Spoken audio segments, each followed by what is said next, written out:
Bismillah, walhamdulillah, wassalatu wassalamu ala rasulillah, wa ala alihi wa sahbihi wa man walah, amma ba'd. Assalamu alaikum wa rahmatullahi wa barakatuh. How's everybody doing? Alhamdulillah. So we are continuing with Surah Insan. Here we're into ayah number 10, in which Allah Ta'ala says, Ba'd a'udhu billahi min ash-shaytanir rajim, Inna nakhafu min rabbina yawman abusan qamtarira. Indeed, we fear from our Lord a day austere and distressful. So this is big words, but so what does this mean? Now the first question we have to ask ourselves is, when the believer feeds somebody, as we talked about last week, we talked about إِنَّمَا نُطْعِمُكُمْ لِوَجْهِ اللَّهِ لَا نُرِيدُ مِنْكُمْ جَزَاءً وَلَا شُكُورًا. It's a continuation of that sentence, that they say we feed only for the face of Allah. This is a reference, we talked about that in depth. And we don't want any jaza, we don't want any reward from you, nor shukur, we don't want any gratitude from you. And they're continuing that sentence and saying, إِنَّا نَخَافُ مِنْ رَبِّنَا يَوْمًا عَبُوسًا قَمْطَرِيرًا. We're only fearing a day which is frightful and distressful. So the question is this said out loud? Well, so you could look at it from two ways. Yes, it's said out loud. This is said to show kindness to the recipients of the food, so they don't feel embarrassed. In other words, when you're giving to somebody and they think, oh, you're giving down to me because I'm a beggar and you're the giver, and so you know it creates this power dynamic. No, listen, I'm only giving this because I need to do it. It's not that I'm giving you something, rather you're giving me something. You're giving me the opportunity to be generous. Why? Because I fear the day that I'm going to be standing in front of my Lord. So really, this is said, one reason it could be said out loud is for the sake of letting this person know that, no, I'm not doing you a favor. In fact, I'm giving you this and you're doing me a favor. So thank you so much for this opportunity that I can give, that I hope that Allah will accept this from me. Because ultimately it's rather Allah Ta'ala is the one who feeds. We're not doing this out of pity, rather we're doing this out of fear of Allah, and we're the ones that need the favor. This is an important concept. But there's also the other opinion, which is no, this is not said out loud. Rather, Mujahid and others are of the opinion that this was never said out loud. Rather, this is their attitude. Allah Ta'ala is describing that they're thinking to themselves, I only do this for the sake of Allah. I do not want any reward for this. I don't want some sort of gift. I don't want some sort of thank you card. And I don't want any even words of praise or gratitude or appreciation from this person. Why? I'm only doing this, and I'm reminding myself, and I know that it's out of fear of Allah Ta'ala and fear of that day where things are going to be at their absolute worst. I want Allah Ta'ala to keep me protected on that day. So two opinions, either it is said out loud or it's not. Now, إِنَّا نَخَافُ مِنْ رَبِّنَا. مِنْ رَبِّنَا is advanced. You'd expect the sentence that to come later, but it seems to be advanced in the sentence. That's not the normal sentence structure, you could say. Inna nakhafu min rabbina, specifically from our Lord. Why? Because this is exclusively from Allah Ta'ala. This is not going to be fear of, oh, because it's dangerous on that day, or because things are falling apart on that day, or no, for no other reason, just for the sake, because it is from Allah Ta'ala. And so we're fearing who? Rabbina, our master on that day. Yawman, on a day. Now yawman is tankir, and this is usually considered a tanween lita'zim. It is for magnification. It's on such a day that is so incredible that it is what? Abusan qamtarira. So these are the words that are a little bit more tricky. Abusan comes from abasa, and I'm sure we remember abasa from Surah Abasa wa tawalla. Abasa means to frown. To frown, as in you have a face that looks distressed. And it could be a hal of the words min rabbina, meaning that it could be the state of our Lord. He will be angry on that day. But this seems to be a weaker opinion, because the next word is qamtarira, and qamtarira doesn't fit with along with it referring to Allah subhanahu wa ta'ala. So this seems to be a weaker opinion. The stronger opinion is that abusan, the quality of being a fearful day, the day that where people are frowning, the day that would put you in a state of terror, you could say, that your face is so afraid. This is a reference to that day because it's a scary day. And it's a quality of the people on that day who will be frowning, terrified, running aimlessly, and caring for nobody else but themselves, as is mentioned in other places in the Quran. So yes, the word abus also can mean the growling of a lion. You know, the idea of this, Abbas, I believe is obviously it's a name, and it also is a reference to a lion. It's a day that is harsh, and again, like I said, a day that makes you frown. And the root letters of Ayn, Ba, and Sin, Abasa, only show up 3 times in the Quran. Then the word qamtarira comes from the root verb of qamtara, yuqamtiru, qamtaratan, which means to gather something, implying its gathering the skin over the eyes when you frown. That's one way of gathering. It's qamtariyah, it's bringing your face together by frowning, by making this face. But the other perspective is that it's a qimtarun or qamatir, which means stitched together, or a satchel, or a receptacle for storing books. Simply put, something that has been woven together. So Judgment Day has hardship like one over the other, on top of the other, just the same way something is stitched together. It's a day where the faces will be completely terrified and scared, and it's a day where hardship will be one after the other over and over again, like something stitched together, woven together. So that's the implication by this word qimtarun or qamtarira. Similarly, the disbeliever will be tied to chains that have link after link after link, as we mentioned earlier with salasil. Right? The chain over and over again. So this is, you could say, imagery is paralleling, saying that you're going to be chained up link after link, and it's going to be a day where there's going to be hardship after hardship, and it's all going to be connecting. And what's really interesting is that on Judgment Day, the criminal is discovering the chain effect of one evil deed to the other, and how it all caused another, like dominoes. That's what's so terrifying about that day. Imagine a person's face when they found out that they made an insult. It's like, oh my God, you recorded that? Yeah. And guess what that did? Well, that pushed that person away from the masjid. Are you serious? Well, what did they do? Well, they ended up making friends with a different group of people. Really? What did they do? Well, they introduced him to all sorts of bad habits. Really? Yeah, and it ended up ruining this person's life. And you start to, the face is frowning more and more, and the fear is setting in more and more, and it is linking one hardship to the next, and you think, subhanAllah, look at all this evil that has been done because of me. And this is what we should be terrified of. We should be very afraid of doing a small evil that can lead to something bigger. We should ask Allah Ta'ala for forgiveness for what we know and what we don't know. This is very important. And it's obviously very important to instead try to do good deeds that are going to have a positive effect later on down the line. You want to have a domino effect of good, not of evil, inshaAllah Ta'ala. Yes, the believers, they fear Allah Ta'ala. Why? Because Allah commanded us to fear Him. Allah says, فَلَا تَخَافُوهُمْ وَخَافُونِي إِن كُنْتُمْ مُؤْمِنِينَ. That you should, so do not fear them, but fear me. So you're afraid on that day. Why? You should have fear in this life, knowing that day is coming. Why? Because Allah commanded it. Allah Ta'ala commanded. فَلَا تَخْشَوُ النَّاسِ وَخْشَوْنِي. Don't fear mankind, rather fear me.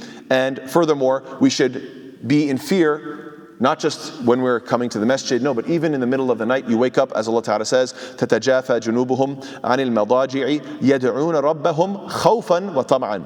That the believers are those who, they arise from their beds, and تَتَجَافَى actually means like they forsake their beds, or like they have this coldness towards their bed, like this harshness towards their bed, like get away from me, stop putting me to sleep, stop wasting my time, stop wasting my opportunities. It's this attitude of you're annoyed with the fact that you have to pass out, that your body is calling you, just sleep, no, get away from me. So تَتَجَافَى جُنُوبُهُمْ عَنِ الْمَضَاجِعِ, that they have this aversion, you could say, to the bed, and they want to get up and make dua, supplicate to Allah subhanahu wa ta'ala in fear is mentioned first, وَطَمَعًا, and in aspiration or hope. So, how can we ensure that we're going to be of those who are fearing Allah subhanahu wa ta'ala correctly, that we are those who are sincere, who are fearing Allah subhanahu wa ta'ala and fearing Judgment Day? SubhanAllah, I think it's important to take a second to take a look at the different things that the Prophet ﷺ feared for us. So please pay attention. It's incredible the things that the Prophet ﷺ feared for us. Was the Prophet ﷺ afraid that the armies would gather against us? And, was he afraid that, we would get this? Or, all these different possibilities. Let's take a look at what the Prophet ﷺ says about what he feared for us. إِنَّ مِمَّا أَخَافُ عَلَيْكُمْ بَعْدِي مَا يُفْتَحُ عَلَيْكُمْ مِنْ زَهْرَةِ الدُّنْيَا وَزِينَتَهَا. Number one that I want to mention is, what I'm afraid of in regards to you after my death is that what will open up for you are the adornments of this world and its beauties. The thing that I fear for you is what? That you are going to be obsessed with dunya. Once the money starts rolling in, you're going to like the flavor of it. You're going to like the taste of it. You're going to get a little obsessed with it. Furthermore, the Prophet says, وَإِنِّي وَاللَّهِ مَا أَخَافُ عَلَيْكُمْ أَن تُشْرِكُوا بَعْدِي. He says, by Allah, I swear, I'm not afraid that you're going to worship worship other than Allah after me. I'm not afraid that you're going to worship other than Allah after. I don't think you guys are going to, go back to idolatry. And we know, idolatry didn't come back to, that region of the world. وَلَكِنِّي أَخَافُ عَلَيْكُمْ أَن تَنَافَسُوا فِيهَا. Rather, I fear for you that you are going to be chasing and competing with one another for material things. I am afraid that you're going to chase after and compete with one another. Oh, he has that type of car? Well, then I need that one. I need to keep up with the Joneses, as they say. So number one that I want to focus on is, if you really want to fear Yawm al-Qiyamah, then you shouldn't be so obsessed with money and greed. You should not be so fearful of poverty. Yes, of course, nobody wants to go broke, but that doesn't mean you obsess over money. That becomes your one and only end all be all obsession. Number two is what? The Prophet says, ألا أخبركم بما هو أخوف عليكم عندي من المسيح الدجال. When he heard the Sahaba talking about Masih al-Dajjal, he said, you want to know what I'm more afraid for you of? Other than Masih al-Dajjal, even more than Masih al-Dajjal, I fear for you what? قالوا بلى. They said, of course. Or قلنا بلى. They said, yes. What is it? قال الشرك الخفي. أن يقوم الرجل يصلي فيزين صلاته لما يرى من نظر رجل. He says that what I fear for you even more than Masih al-Dajjal is hidden polytheism, or you could say minor shirk, which is when a man, like for example, when a man stands to pray and he makes himself look good because somebody else is looking at him. So in other words, this shirk al-asghar or shirk al-khafi, the minor shirk, the hidden shirk. In other words, it's not worshiping an idol, which is direct. Rather, it's worshiping Allah, but I'm doing it because He's watching. I have to straighten my back more, sound even better, and so forth. I'm only worried about people. There are some people, they don't pray their salawat. And then when they're with a group of Muslims, then okay, now I got to pray. And it's even more embarrassing when the guy clearly doesn't have wudu. It's like, bro, you haven't made wudu all day. And he's like, oh yeah, no, I have. And he just stands, he does the salah. Because he doesn't care. He's just doing it for them. May Allah protect us. And a similar hadith, إن أخوف ما أخاف عليكم الشرك الأصغر قالوا وما الشرك الأصغر يا رسول الله قال الرياء. The Prophet says, the thing I fear most for you is minor shirk. They said, what is this minor shirk? He said, showing off or performative Islam, fake Islam, doing it so that people can watch. الرياء يقول الله عز وجل لهم يوم القيامة إذا جزي الناس بأعمالهم, that Allah Ta'ala is going to say to them on the day when, on Yawm al-Qiyamah, when everybody's being given their reward, when everybody's going to be given their reward based on their deeds, what will Allah tell them?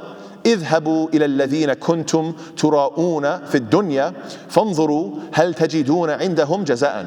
That Allah Ta'ala is going to say to them, go to those who you used to show off for in the dunya and go see if you can find with them any sort of reward. You have no reward with me. You were performing, you were doing all your deeds for them, right? Yalla, go find out what they have for you. And obviously the answer is they have nothing for you. Now, why are these 2 points so incredible right in this ayah? Because we are looking at ayah number 10. Let's not forget ayah number 8 and 9. Ayah number 8 was what? وَيُطْعِمُونَ الطَّعَامَ عَلَى حُبِّهِ مِسْكِينًا وَيَتِيمًا وَأَسِيرًا. That the person he's going to give food ala hubbihi, despite the fact that he loves it himself. He's giving charity despite the fact that he loves it. How can you do that if you have constant fear of poverty? How can you do that if you're competing with others?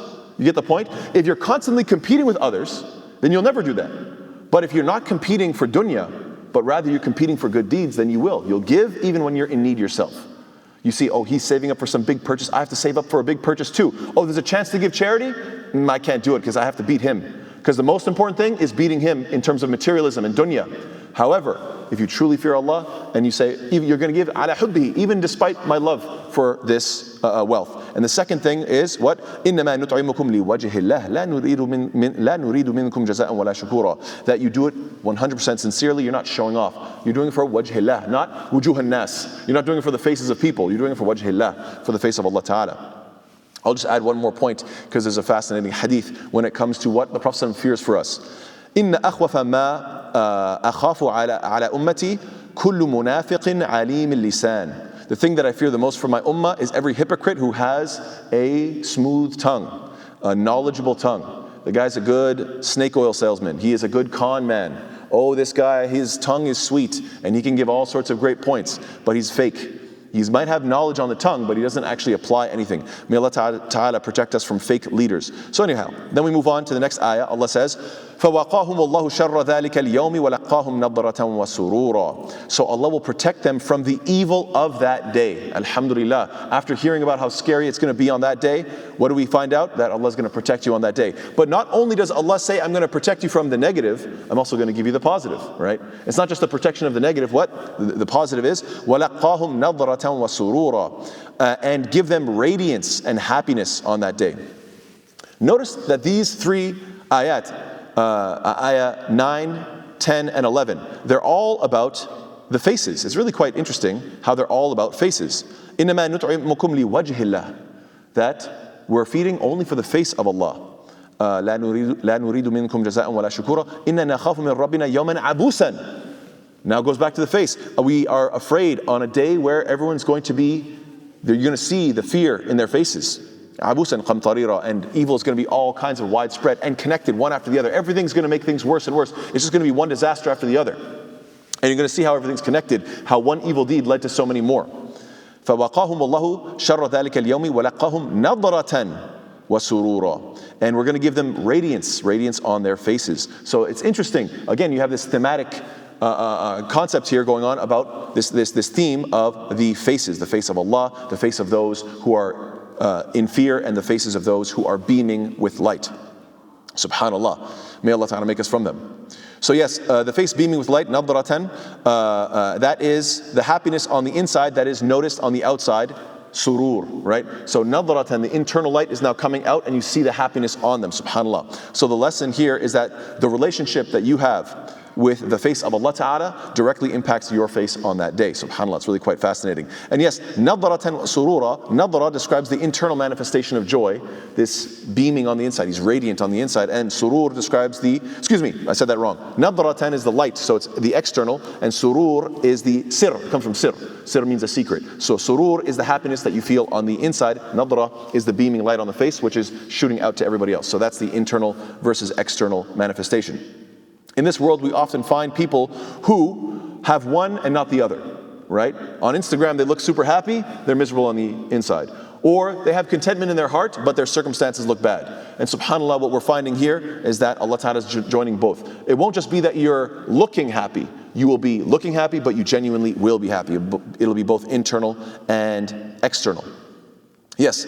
Also the word nadra means bloom. It's very beautiful that it's demonstrated nadratan wa surura. It's the idea of after that happiness is on the inside, it blooms like a flower to come onto the outside. It's really quite beautiful. And then the word laqqa. Laqqa, this word is used to relate to when a person meets a loved one. Laqiya means to meet somebody. Laqqa seems to be a more intensified version, meaning what? Meeting somebody that you love after a long period of time, and then you become overwhelmed with joy. So it's more emphatic. So it's like something it's like this long awaited thing. You finally get to meet Allah subhanahu wa ta'ala and meet this joy of paradise.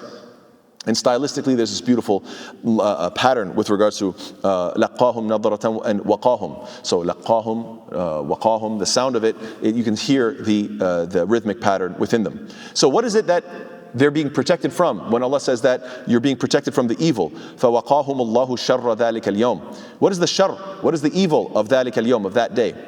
Well, it is having the abus, it's the qamtarir, it is the salasil, it is the aghlal, it is the sa'ir, it is the shar al-mustatir, it is the khawf. So all of these words were mentioned in the previous ayat, just we're going from 1 to 10. All of these different things were mentioned as to the evil. So Allah is saying, all the evil that I just mentioned, you'll be protected from all of it. So there's a great blessing. Why will Allah protect you on that day? Well, because weren't the believers the ones saying, I will protect the poor and the orphan and the prisoner? Why? Because you people have nobody else to help you. You guys have nobody else that's looking out for you. So I'll look out for you. You're poor, you don't have anybody to help you. You're an orphan, you got no parents to help you out. You're a prisoner, nobody cares about you. They just see you as a criminal. So nobody's looking out for you guys. I will look out for those who have nobody else. So then Allah Ta'ala on that day says, you will have nobody except me, and I will be there for you, just like you were there for those who had nobody else. And it's beautiful that, yes, Allah provides for both protection from the negative and encountering the positive. There are a number of ayat that relate to this, that are similar to this. Wujuh, and one of them that I want to highlight is specifically the surah previous to this. This is Surah 76, Surah Insan, Surah 75, ayah number 22. Wujuh yawma idhin nadirah. some faces on that day will be radiant. So you see there's a lot of parallels between these two surahs, and this is just another one of them, that you see that it's paralleling this idea that Judgment Day is the day where your face will be radiant. So may Allah Ta'ala make us of those who, inshallah Ta'ala, give sincerely. We give to those who are most in need. We do so reminding ourselves that this is not for showing off. This is sincerely for the face of Allah. I want Allah Ta'ala to look at me and be happy with me, be pleased with me, and that we are afraid of Judgment Day, and that we are afraid of the evils of that day, and therefore we fear all the things that the Prophet feared, which were what? Greed, right? Just competing for dunya. Number 2 was showing off, doing things insincerely, and number 3 was fake leadership. Ameen ya Rabbil Alameen. Jazakallah khair. Wassalamu alaikum wa rahmatullahi wa barakatuh.